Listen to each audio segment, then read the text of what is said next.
Assalamualaikum warahmatullahi wabarakatuh. Hai semua, kembali lagi dengan saya Monita Intansari, NPM A1M020020 dalam video pembelajaran filsafat pendidikan. Jadi pada video kali ini kita akan membahas materi pada bab 1, yaitu mengenal filsafat dan filsafat pendidikan. Konten materi kita pada hari ini, yang pertama, apakah filsafat itu dan bagaimanakah definisinya?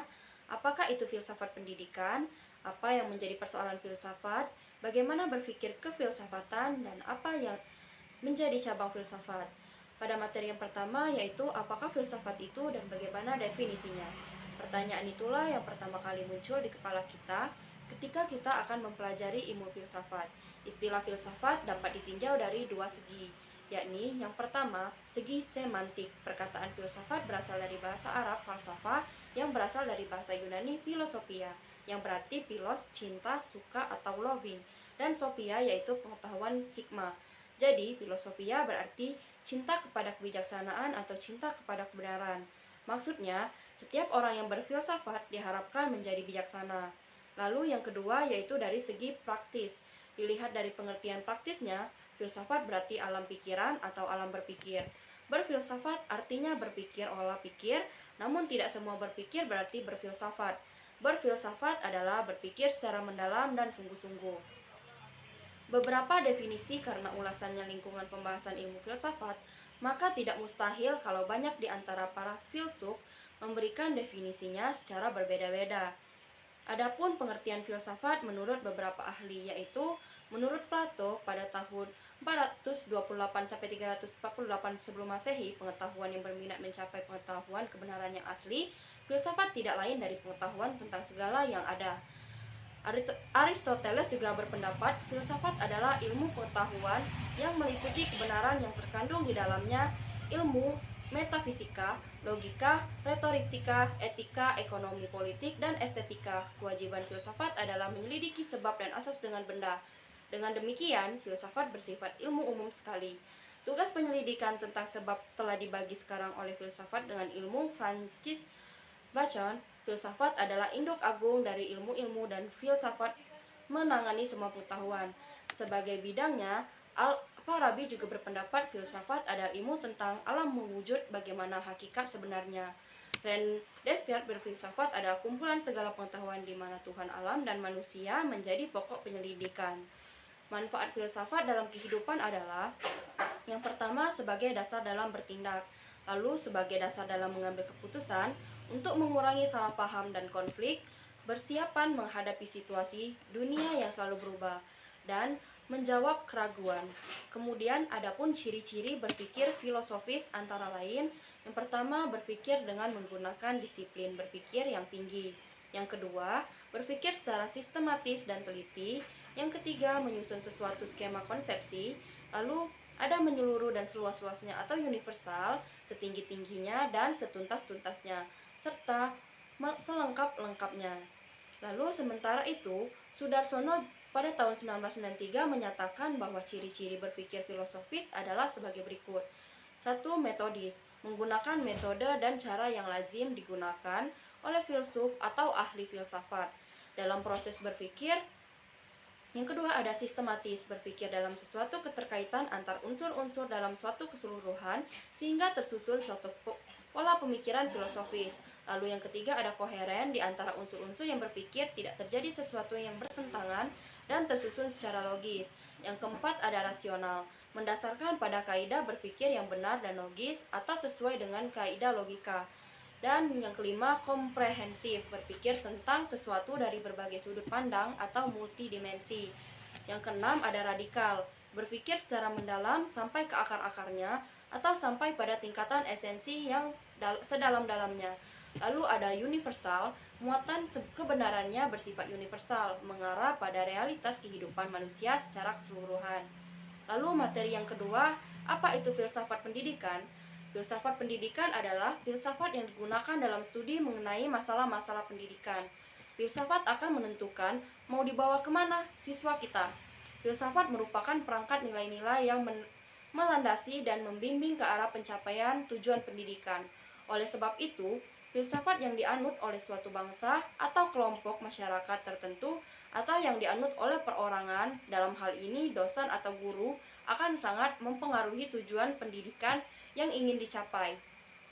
Filsafat pendidikan pada hakikatnya adalah penerapan analisa filsafat terhadap lapangan pendidikan. John Dewey mengatakan bahwa filsafat adalah teori umum dari pendidikan, landasan dari semua pemikiran mengenai pendidikan. Bernadette tahun 1990, halaman 14-5, pemikiran sesuatu cabang-cabang filsafat turut mempengaruhi pelaksanaan pendidikan. Lalu ada ontologi dan pendidikan. Yang pertama, teologi merupakan keyakinan yang dianut oleh masyarakat yang mempengaruhi sistem pendidikan. Lalu kosmologi, implikasi kajiannya terhadap pendidikan ialah kosmologi akan mengisi kepribadian manusia dengan realita fisik. Lalu ada manusia. Maksudnya metafisika mempersoalkan hakikat realita, termasuk hakikat manusia dan hakikat anak. Lalu yang kedua ada epistemologi dan pendidikan. Epistemologi diperlukan dalam menyusun kurikulum. Kurikulum lazimnya diartikan sebagai sarana untuk mencapai tujuan pendidikan. Lalu ada aksiologi, dan pendidikan aksiologi merupakan cabang filsafat yang membahas nilai baik dan buruk serta indah dan jelek. Nilai terkait erat dengan pendidikan. Nilai selalu menjadi pertimbangan dalam merumuskan tujuan pendidikan. Filsafat pendidikan, terapan dari filsafat umum, Brubaker tahun 1950 mengelompokkan filsafat pendidikan pada dua kelompok besar, yaitu filsafat konservatif dan progresif. Yang pertama, filsafat pendidikan konservatif. Filsafat konservatif didasarkan oleh filsafat idealisme, realisme, humanisme, humanisme rasional, dan supernaturalisme atau realisme religius. Yang kedua, filsafat pendidikan progresif. Filsafat progresif didukung oleh filsafat pragmatisme dari John Dewey dan romantik naturalisme dari Rousseau. Filsafat-filsafat tersebut melahirkan filsafat pendidikan, esensialisme, perennialisme, dan sebagainya.